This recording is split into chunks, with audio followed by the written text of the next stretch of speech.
നമസ്കാരം. നമ്മൾ പോലും അറിയാതെ നമ്മുടെ കുട്ടിയുടെ ഭാവി നശിപ്പിക്കാൻ നമുക്ക് കഴിയുമെന്ന് നിങ്ങൾ ഒരിക്കലെങ്കിലും ചിന്തിച്ചിട്ടുണ്ടോ? നമ്മുടെ പാരൻറ്റിങ് സ്റ്റൈലാണ് അത് തീരുമാനിക്കുന്നത്. 4 തരത്തിലുള്ള രക്ഷിതാക്കളുണ്ട് എന്നാണ് മനഃശാസ്ത്രജ്ഞന്മാർ പറയുന്നത്. ഇന്ന് നമ്മൾ നമ്മുടെ കുട്ടിയെ എങ്ങനെ വളർത്തുന്നു എന്നത് അവർ നാളെ ആരായിത്തീരുമെന്ന് നിർണ്ണയിക്കുന്നു. എന്നാൽ കേരളത്തിലെ മിക്ക രക്ഷിതാക്കളും തങ്ങൾ ഏത് വിഭാഗത്തിൽ പെടുന്നു എന്ന് പോലും ചിലപ്പോൾ തിരിച്ചറിയുന്നില്ല എന്നുള്ളത് വളരെ സങ്കടകരമായ യാഥാർത്ഥ്യമാണ്.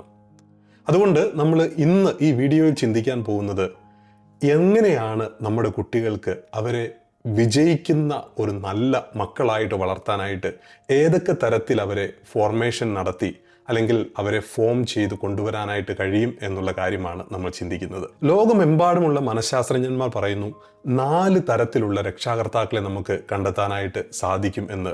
നമ്മൾ അതിനെ വിളിക്കുന്നത് പാരന്റിങ് സ്റ്റൈൽസ് എന്നാണ്. ഈ സ്റ്റൈലാണ് കുട്ടിയുടെ ആത്മവിശ്വാസവും അവരുടെ ജീവിതത്തിന്റെ വിജയവും അവരുടെ വൈകാരികമായിട്ടുള്ള അവരുടെ ബലവും ഇതൊക്കെ രൂപപ്പെട്ടു വരുന്നതിൽ ഈ പാരന്റിങ് സ്റ്റൈൽ ഒരു വളരെ പ്രധാനപ്പെട്ട പങ്ക് വഹിക്കുന്നുണ്ട്. എന്നെ കാണുന്ന നിങ്ങൾ ഒരു രക്ഷിതാവാണെങ്കിൽ നിങ്ങൾ ഏത് തരത്തിലുള്ള ഒരു രക്ഷിതാവാണ് എന്ന് അറിയാൻ താല്പര്യമുണ്ടെങ്കിൽ ഈ വീഡിയോ മുഴുവനും കാണുക. ഒന്നാമത്തെ ഗ്രൂപ്പിനെ നമുക്ക് ഇങ്ങനെ വിളിക്കാം: അധികാര സ്വഭാവമുള്ള രക്ഷകർത്താക്കൾ. അവരെ കർശന രക്ഷകർത്താക്കൾ എന്ന് വിളിക്കാം. ഇംഗ്ലീഷിൽ നമുക്കിങ്ങനെ വിളിക്കാം അതോറിറ്റേറിയൻ പാരന്റ്. കേരളത്തിലെ പല വീടുകളിലും ഈ കർശനമായ ശിക്ഷണമാണ് കുട്ടിയെ വളർത്തിക്കൊണ്ടുവരാനുള്ള ഏറ്റവും നല്ല വഴിയെന്ന് രക്ഷിതാക്കൾ വിശ്വസിക്കുന്നു. ഇങ്ങോട്ട് വാദങ്ങളൊന്നും വേണ്ട, ഞങ്ങൾ പറയുന്നത് അങ്ങോട്ട് കേട്ടാൽ മതി, അതുപോലെ ചെയ്താൽ മതി എന്ന് ഈ കൂട്ടർ വിശ്വസിക്കുകയാണ്. ഇതിൻ്റെ ഫലമായിട്ട് സംഭവിക്കുന്ന കാര്യം എന്താണെന്നറിയാമോ? കുട്ടി ഒന്നുമില്ലെങ്കിൽ വലിയ ഭയമുള്ള ഒരു കുട്ടിയായിട്ട് വളർന്നു വരുന്നു, അതല്ലെങ്കിൽ വലിയ മത്സര ബുദ്ധിയുള്ള ഒരു കുട്ടിയായിട്ട് ഇത് വരുന്നു. ഇത് മാതാപിതാക്കളോട് പോലും സംസാരിക്കാൻ പറ്റാത്ത ഒരു ഭയം ഉള്ളിൽ തള്ളി നിൽക്കുന്ന അല്ലെങ്കിൽ തിങ്ങി നിറഞ്ഞു നിൽക്കുന്ന ഒരു കുട്ടിയായിട്ടും ഇത് വളർന്നു വരാനായിട്ട് സാധ്യതയുണ്ട്. അങ്ങനെയുള്ള ഒരു കുട്ടിയുടെ വൈകാരികമായ ഒരവസ്ഥ ഒന്ന് ആലോചിച്ച് നോക്കിയേ. സ്വന്തം അപ്പനോടും അമ്മയോടും പോലും ഒന്ന് സ്നേഹത്തോടെ സംസാരിക്കാനോ അല്ലെങ്കിൽ ഒന്ന് ഫ്രീ ആയിട്ട് പോയി ഒന്ന് ഇടപഴകാൻ പറ്റാത്ത ഒരവസ്ഥ അനുഭവിക്കുന്ന മക്കൾ വളർന്നു വരുന്നത് ചിലപ്പോഴെങ്കിലും നമ്മൾ തമാശയ്ക്ക് പറയാറുള്ളത് പോലെ ഒരു ജയിലിൻ്റെ അനുഭവമായിട്ട് അത് തോന്നാനായിട്ട് സാധ്യതയുണ്ട്. ഇങ്ങനെയുള്ള കുട്ടികൾ അവർ നന്നായിട്ട് അനുസരിക്കും. പക്ഷേ യഥാർത്ഥത്തിൽ നിങ്ങൾ ചോദിക്കേണ്ട ഒരു ചോദ്യം ഉണ്ട്: അവർ നിങ്ങളെ ബഹുമാനിക്കുന്നുണ്ടോ? അവർ നിങ്ങളെ വിശ്വസിക്കുന്നുണ്ടോ? തല്ലിയും പേടിപ്പിച്ചുമൊക്കെ നമ്മൾ കൊച്ചുങ്ങളെ വളർത്തുമ്പോൾ ഇങ്ങനെയുള്ള കുട്ടികൾ നോക്കി നിൽക്കുന്ന ഒരവസ്ഥയുണ്ട്. അവർ രക്ഷപ്പെടാനായിട്ടുള്ള ഒരവസ്ഥയ്ക്ക് വേണ്ടി കാത്തിരിക്കും. അങ്ങനെ ഒരു അവസ്ഥ അവർക്കുണ്ടായാൽ ആ നിമിഷം അവർ രക്ഷപ്പെടുകയും ചെയ്യും. അപ്പോൾ ഇതാണ് ഈ ഒത്തിരി കർശനമായ കുടുംബത്തിൽ വളർന്നു വരുന്ന കുഞ്ഞുങ്ങൾ അനുഭവിക്കുന്ന മാനസികമായിട്ടുള്ള സംഘർഷവും അവരുടെ ജീവിതത്തിൻ്റെ അനുഭവങ്ങളും. ഇനി നമുക്ക് രണ്ടാമത്തെ ഗ്രൂപ്പിനെ കുറിച്ച് നോക്കാം. ഇവരെ നമുക്ക് വേണമെങ്കിൽ ഇങ്ങനെ വിളിക്കാം: അമിതമായി സ്നേഹിക്കുന്ന രക്ഷകർത്താക്കൾ, അല്ലെങ്കിൽ പെർമിസീവ് പാരൻസ് എന്ന് വിളിക്കാം. ഇവരിങ്ങനെ എല്ലാത്തിനും അനുവാദം കൊടുക്കുന്നവരാണ്. ഇവരെ കാണുമ്പോൾ നമുക്ക് തോന്നാം വളരെ സ്നേഹമുള്ള രക്ഷകർത്താക്കളാണ്. ഇവരൊരിക്കലും നോ എന്ന് പറയാനായിട്ട് ഇവർ താല്പര്യപ്പെടുന്നില്ല. എപ്പോഴും എല്ലാത്തിനും യെസ്. അർദ്ധരാത്രിയിൽ ഐസ്ക്രീം വേണമെന്ന് പറഞ്ഞാൽ ശരി, നമുക്ക് കഴിക്കാം. എല്ലാ വർഷവും പുതിയ ഫോണെന്ന് പറഞ്ഞു കഴിഞ്ഞാൽ അതും അവർ സാധിച്ചു കൊടുക്കും. അപ്പോൾ നമുക്ക് തോന്നും ഇങ്ങനെയുള്ള സ്നേഹമായിരിക്കും നമ്മൾ മക്കളെ വിജയിപ്പിക്കാനായിട്ട് ഏറ്റവും നല്ലത് എന്ന്. അപ്പോൾ ഈ സ്നേഹം നമുക്ക് നല്ലതായിട്ട് തോന്നുന്നു പുറമേ നിന്ന്. പക്ഷേ എന്താണ് സംഭവിക്കുന്നത് അറിയാമോ? കുട്ടി ഒരിക്കലും ആത്മനിയന്ത്രണം എന്താണെന്ന് പഠിക്കുകയില്ല. യഥാർത്ഥ ജീവിതത്തിൽ ബുദ്ധിമുട്ട് അവർ അനുഭവിക്കാനായിട്ട് തുടങ്ങുന്നു. ഇന്ന് എല്ലാ കാര്യങ്ങളിലും യെസ് എന്ന് അവർ കേട്ടു വളരുമ്പോൾ ഭാവിയിൽ വരുന്ന ഒരു നോ അവരെ തളർത്തിക്കളയും. അപ്പോൾ അവർ കഷ്ടപ്പെടാൻ പോകുന്നവരാണ്. ഭാവിയിലാണ് അവരുടെ വിഷമം മുഴുവൻ വരാനിരിക്കുന്നത്. ഇപ്പോൾ അവർ വളരെ ഹാപ്പി ആയിരിക്കും, കാരണം അവരുടെ എല്ലാ ആഗ്രഹങ്ങളും മാതാപിതാക്കൾ സാധിച്ചു കൊടുക്കും. ഇന്ന ഭക്ഷണം വേണമെന്ന് പറഞ്ഞാൽ അത് കിട്ടിയിരിക്കും, എനിക്ക് TV കാണണമെന്ന് പറഞ്ഞു കഴിഞ്ഞാൽ അത് സാധിച്ചു കൊടുക്കും. അങ്ങനെ കുട്ടികൾ ആഗ്രഹിക്കുന്ന മുഴുവൻ സാധിച്ചു കൊടുക്കുന്ന ഒരു പാരൻസിനെയാണ് നമ്മൾ ഈ കൂട്ടത്തിൽ കാണുന്നത്. അമിതമായി സ്നേഹം കൊടുക്കുന്ന മാതാപിതാക്കൾ. ഇത് രണ്ടാമത്തെ കൂട്ടരാണ്. ഇനി നമുക്ക് മൂന്നാമത്തെ ഗ്രൂപ്പിനെ കണ്ടു നോക്കാം. അവരെന്ന് പറയുന്നത് അവഗണിക്കുന്ന രക്ഷാകർതൃത്വമാണ്. അവരിങ്ങനെ എല്ലാത്തിനും വിട്ടുമാറി നിൽക്കും. അപ്പോൾ ഇവരെ നമുക്ക് ഇംഗ്ലീഷിൽ ഇങ്ങനെ വിളിക്കാം അൺഇൻവോൾവ്ഡ് പാരൻസ്. അവരിങ്ങനെ കുഞ്ഞുങ്ങളുടെ കാര്യത്തിലൊന്നും ഒരു ശ്രദ്ധയില്ല. അവർക്ക് എപ്പോഴും ഒരു ഒരു അകൽച്ചയാണ് കുഞ്ഞുങ്ങളോട്. ഇത് ഏറ്റവും അപകടകരമായ ഒരു ഗ്രൂപ്പാണിത്. അവരിങ്ങനെ കുഞ്ഞുങ്ങളുടെ ജീവിതത്തിൽ നിന്നും ശാരീരികമായിട്ടല്ല അകലെ, വൈകാരികമായിട്ടുള്ള ഒരു അകൽച്ചയാണ്. അവർക്ക് ആ കുഞ്ഞുങ്ങളോടുള്ള ഒരു ബന്ധമോ അവരോടുള്ള ഒരു സ്നേഹമോ അപ്പോൾ അതൊന്നും ഇങ്ങനെ ഒരു ആത്മാർത്ഥമായിട്ട് അനുഭവിക്കാൻ പറ്റാതെ കഷ്ടപ്പെടുന്ന ഒരു ഗ്രൂപ്പാണ് ഇങ്ങനെയുള്ളവരുടെ മക്കൾ എന്ന് പറയുന്നത്. ഇങ്ങനെയുള്ള ഒരു ഗ്രൂപ്പിൻ്റെ പ്രത്യേകത എന്ന് പറഞ്ഞാൽ അവരിങ്ങനെ കുഞ്ഞുങ്ങളിൽ നിന്നൊക്കെ ഒത്തിരി ദൂരെയാണ്. അവർ വേറെ ഏതോ ലോകത്താണ്. ഈ കുട്ടികളുടെ കാര്യത്തിലൊന്നും ശ്രദ്ധിക്കാതെ എങ്ങനെയോ തന്നെ അങ്ങ് വളർന്നു പോരും എന്ന് ചിന്തിക്കുന്ന തരത്തിലുള്ള മാതാപിതാക്കളാണ് ഇവർ. അവർ കുട്ടികളോട് ചെയ്യുന്നത് വലിയ ദ്രോഹമാണ്.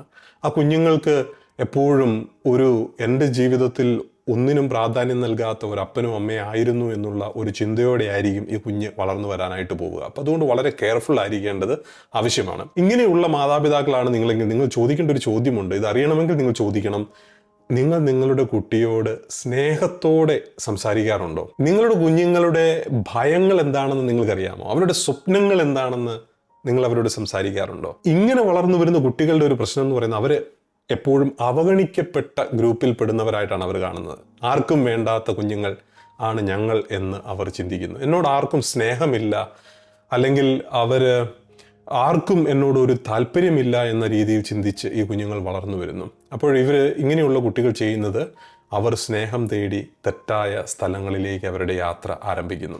അപ്പോൾ ഇത് പ്രധാനമായിട്ട് സംഭവിക്കുന്ന ഒരു കൗമാരപ്രായമൊക്കെ ആകുമ്പോഴാണ് ഇത് സംഭവിക്കുന്നത്.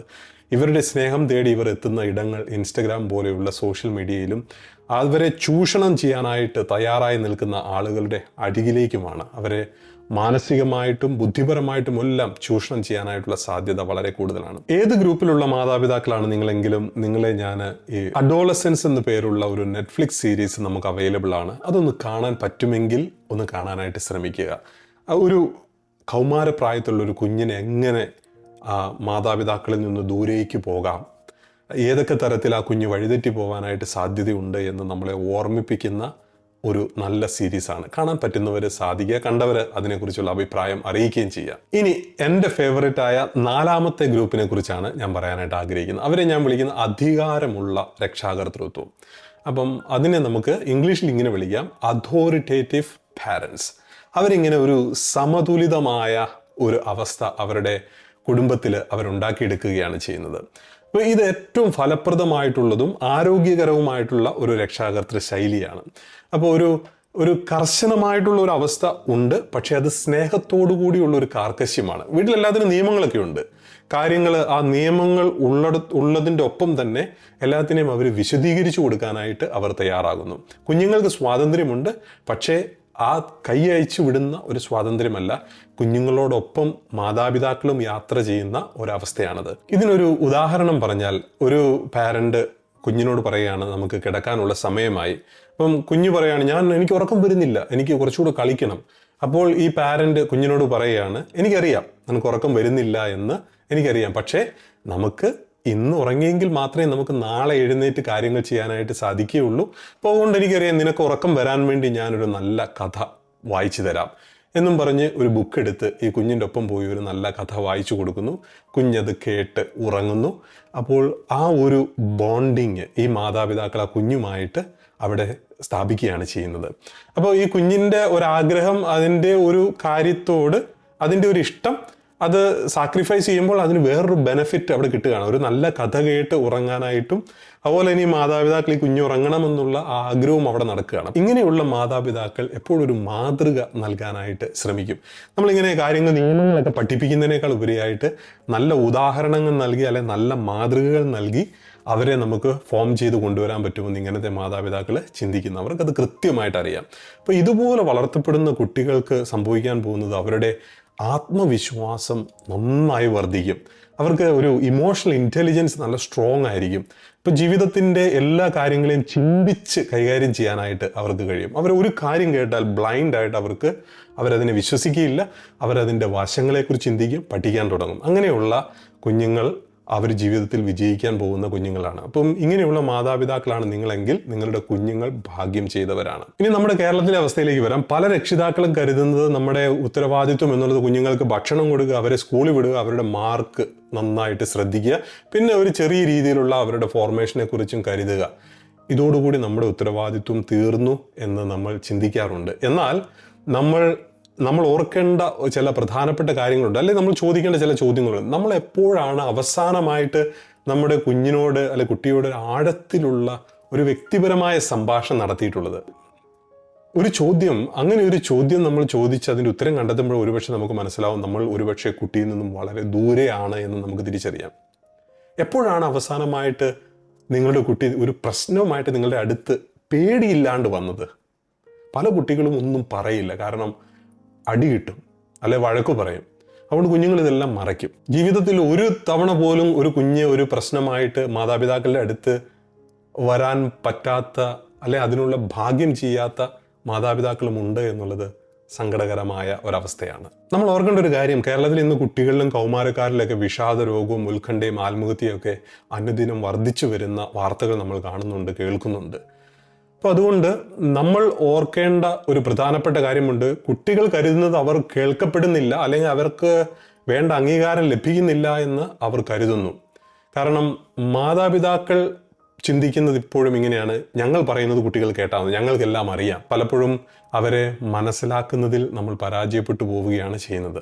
അതുകൊണ്ട് ഇന്ന് ഞാനൊരു ചെറിയ വെല്ലുവിളി നിങ്ങൾക്ക് നൽകുകയാണ്. ഇന്ന് നിങ്ങൾക്ക് ചിന്തിക്കാൻ കഴിയട്ടെ, നിങ്ങൾ ഏത് തരത്തിലുള്ള ഒരു രക്ഷിതാവാണ് എന്ന് സത്യസന്ധമായിട്ട് ഒന്ന് ചിന്തിക്കുക. നിങ്ങൾ ഒരു വലിയ കർക്കശ സ്വഭാവമുള്ള ഒരു രക്ഷിതാവാണോ, അല്ലെങ്കിൽ നിങ്ങൾ എല്ലാത്തിനും ഇങ്ങനെ ഒരു യെസ് പറയുന്ന ഒരു സ്വഭാവമുള്ള ഒരു രക്ഷിതാവാണോ, അല്ലെങ്കിൽ കുഞ്ഞുങ്ങളുടെ കാര്യങ്ങളൊക്കെ അവഗണിച്ച് അവരെ അവരുടെ വഴിക്ക് വിട്ടിരിക്കുന്ന ഒരു രക്ഷിതാവാണോ, അതല്ലെങ്കിൽ അധികാരമുള്ള ഒരു രക്ഷകർത്താവാണോ? ഈ ഒരു ചിന്ത നിങ്ങൾക്കുണ്ടായെങ്കിൽ ഞാൻ വളരെ സന്തോഷവാനാണ്. നമ്മുടെ രക്ഷാകർതൃ ശൈലിയാണ് നമ്മുടെ അടുത്ത തലമുറയെ നമ്മൾ രൂപപ്പെടുത്താൻ പോകുന്നത്. ഞാൻ വളരെയേറെ വിശ്വസിക്കുന്ന ഒരു സംഭവമായതുകൊണ്ടാണ് ഞാൻ ഈ ഒരു വിഷയത്തെക്കുറിച്ച് ഇന്ന് സംസാരിക്കാമെന്ന് കരുതിയത്. നല്ല ആത്മവിശ്വാസവും സന്തോഷവുമുള്ള ഒരു കുഞ്ഞിനെ വളർത്തിയെടുക്കാനായിട്ട് രക്ഷകർത്താക്കളായി നിങ്ങൾക്ക് സാധിക്കട്ടെ. ഇത് വെറും ഒരു വീഡിയോ അല്ല, ഒരു ആത്മശോധനയ്ക്കായിട്ട് നമ്മളെ സഹായിക്കേണ്ട, ഒരു സംഭാഷണത്തിന് നമ്മളെ സഹായിക്കേണ്ട ഒരു വീഡിയോ ആയിട്ട് ഇതിനെ കാണുക. ഈ വീഡിയോ കണ്ടതിന് നന്ദി. ഈ വിഷയത്തെക്കുറിച്ചുള്ള നിങ്ങളുടെ ചിന്തകൾ തീർച്ചയായിട്ടും കമൻറ്റ് ബോക്സിൽ അറിയിക്കുമല്ലോ. ഈ വീഡിയോ നിങ്ങൾക്ക് ഇഷ്ടമായെങ്കിൽ മറ്റൊരു വീഡിയോ കാണാനായിട്ട് നിങ്ങളെ ക്ഷണിക്കുന്നു. നമുക്ക് വീണ്ടും കാണാം.